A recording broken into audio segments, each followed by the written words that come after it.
नमस्कार दोस्तों, आपका स्वागत है आज के मुख्य समाचारों में। दोस्तों, आज देश भर से कई बड़ी न्यूज़ निकल कर आ रही है। सभी बड़ी खबरों के बारे में एक एक करके विस्तार से आपको बताएंगे। उससे पहले दोस्तों, अगर आप भी देश में निष्पक्ष पत्रकारिता का समर्थन करते हैं तो इस वीडियो को लाइक कर दें। साथ ही हमारे चैनल को सब्सक्राइब करके बेल आइकन को जरूर दबा दें, जिससे देश में निष्पक्ष पत्रकारिता करने वाले पत्रकारों का मनोबल बढ़े तथा वे ज़्यादा से ज़्यादा निष्पक्ष पत्रकारिता कर सके और साथ ही आम गरीब जनता की आवाज़ उठा सके। दोस्तों, अब बात करते हैं आज की सभी बड़ी खबरों के बारे में एक एक करके विस्तार से।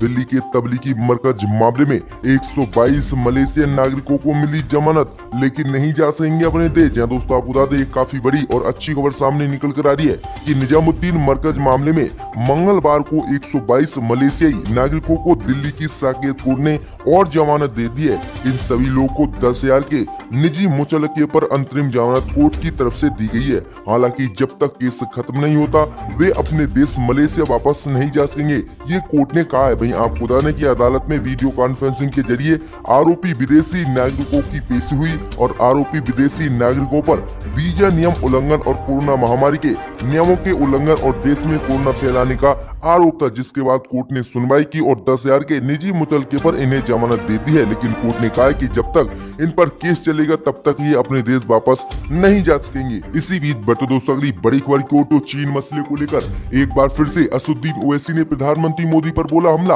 कहा बफर जोन पर सहमत होकर प्रधानमंत्री मोदी ने चीन को सौंप दी भारत की जमीन। जय दोस्तों आपको बता दें कि AIMM के अध्यक्ष असदुद्दीन ओवैसी ने एक बार फिर से चीन के साथ चल रहे गतिरोध पर प्रधानमंत्री मोदी पर हमला बोला है। असदुद्दीन ओवैसी ने हमला बोलते हुए कहा कि जब प्रधानमंत्री मोदी ने सर्वदलीय बैठक में कहा था कि ना कोई हमारी सीमा में घुसा है और न ही हमारी किसी पोस्ट पर किसी ने कब्जा किया है, तो प्रधानमंत्री मोदी ने देश के नागरिकों से झूठ बोला और उन्हें गुमराह किया। आगे असदुद्दीन ओवैसी ने आरोप लगाया है कि LAC पर भारतीय हिस्से में बफर जोन पर सहमत होकर प्रधानमंत्री मोदी ने हिंदुस्तान की जमीन को चीन को सौंप दिया है और उसका कब्जा वैध कर दिया है। आगे असदुद्दीन ओवैसी ने कहा कि बफर जोन की इस सहमति के कारण हमने पेट्रोल पॉइंट 14, 15 और 17 पर अपना नियंत्रण खो दिया है और ये जमीन हमने चीन को सौंप दी है। अब ये जमीन हमारी नहीं रही, हम अपने ही क्षेत्र में गश्त भी अब नहीं कर पाएंगे। असदुद्दीन ओवैसी इतने पर ही नहीं रुके, उन्होंने कहा कि LAC से 6 किलोमीटर दूर स्थित सियोक भारत के लिए गश्त की सीमा होगा।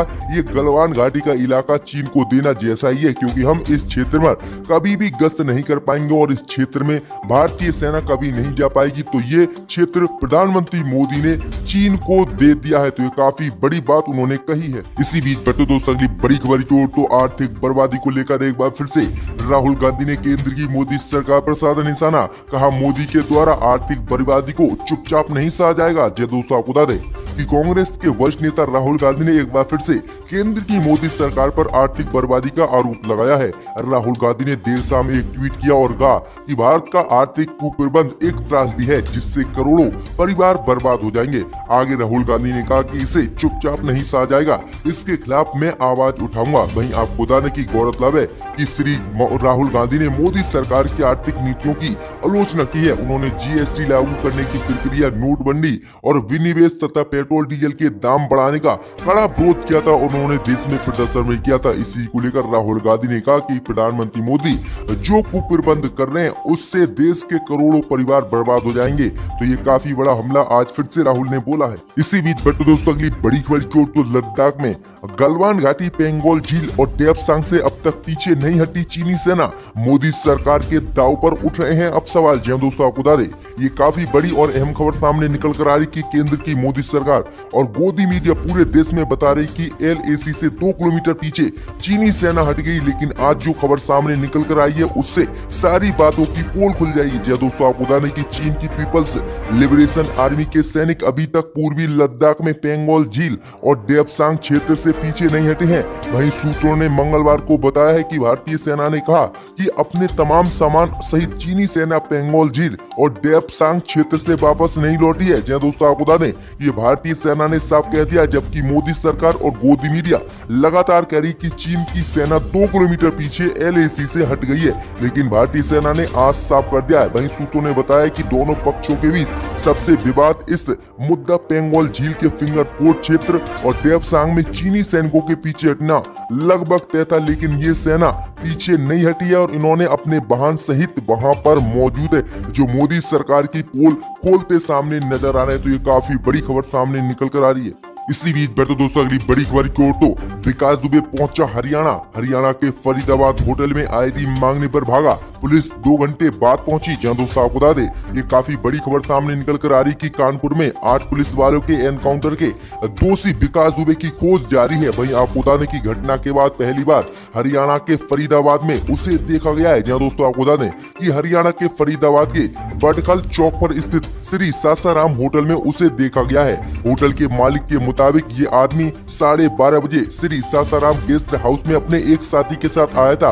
उसने अपना नाम अंकुर बताया था। थोड़ी देर के लिए रूम लेने की बात कही थी, लेकिन पहचान पत्र मांगने पर उसने अपना पैन कार्ड दिखाया था जो साफ नहीं था। कोई और पहचान पत्र दिखाने का जब बोला गया था तो वो अपने साथी के साथ वापस चला गया। उसके 2 घंटे बाद पुलिस पहुंची थी। ये हरियाणा पुलिस की क्राइम ब्रांच थी, उत्तर प्रदेश की वो भी नहीं थी। तो ये काफी बड़ी खबर सामने निकल कर आई है कि कानपुर में एनकाउंटर करने के बाद हरियाणा के फरीदाबाद में पहली बार जो है विकास दुबे को देखा गया है, लेकिन उत्तर प्रदेश पुलिस अभी तक उसे पकड़ने में नाकाम रही। कैसे ये अपने प्रदेश से दूसरे प्रदेश में पहुंच गया।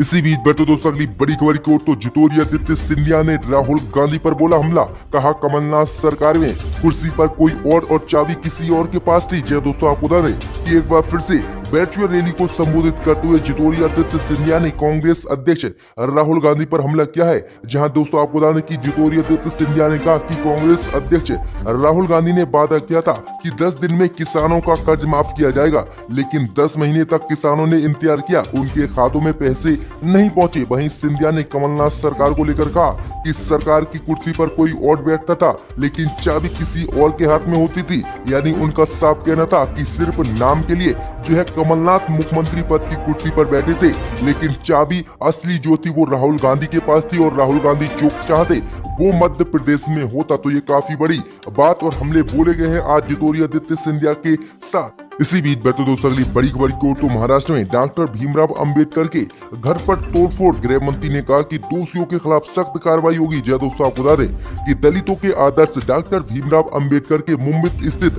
घर में मंगलवार शाम को कुछ अज्ञात लोगों ने तोड़फोड़ की है। इस दौरान उपद्रवियों ने वहां लगे CCTV को भी नुकसान पहुंचाया है, पुलिस ने ये जानकारी दी है। वहीं महाराष्ट्र के गृह मंत्री अनिल देशमुख ने घटना की निंदा करते हुए ये भरोसा दिलाया है कि सभी दोषियों के खिलाफ सख्त कार्रवाई की जाएगी। उन्होंने ट्वीट किया कि दादर में डॉक्टर अंबेडकर के घर पर कुछ अज्ञात लोगों द्वारा हमला किए जाने की घटना निंदनीय है। इसके साथ ही गृह मंत्री ने कहा कि पुलिस घटना की जांच कर रही है और दोषियों को किसी भी कीमत पर बख्शा नहीं जाएगा। लेकिन अभी तक ये नहीं पता चला है कि ये व्यक्ति कौन थे और कौन सी कास्ट से थे और क्यों इन्होंने ये तोड़फोड़ की है। इसी बीच बढ़ते दोस्तों अगली बड़ी खबर की ओर तो भारतीय सेना LAC पर हमारी सरजमी से पीछे क्यों हट रही है कांग्रेस। जहाँ दोस्तों आपको बता दें कि कांग्रेस ने लद्दाख में गलवान घाटी से भारतीय सैनिकों की वापसी की खबर पर केंद्र की मोदी सरकार पर हमला किया है। कांग्रेस के मुख्य प्रवक्ता रणदीप सुरजेवाला ने कहा कि देश इस पर मोदी सरकार से जवाब चाहता है। सुरजेवाला ने कहा कि आदरणीय प्रधानमंत्री मोदी जी, क्या आपके शब्द याद हैं? क्या आपके शब्दों के कोई मायने हैं? क्या आप बताएंगे कि अब हमारी फोर्स हमारी जमीन से क्यों पीछे हट रही है? देश मोदी सरकार से जवाब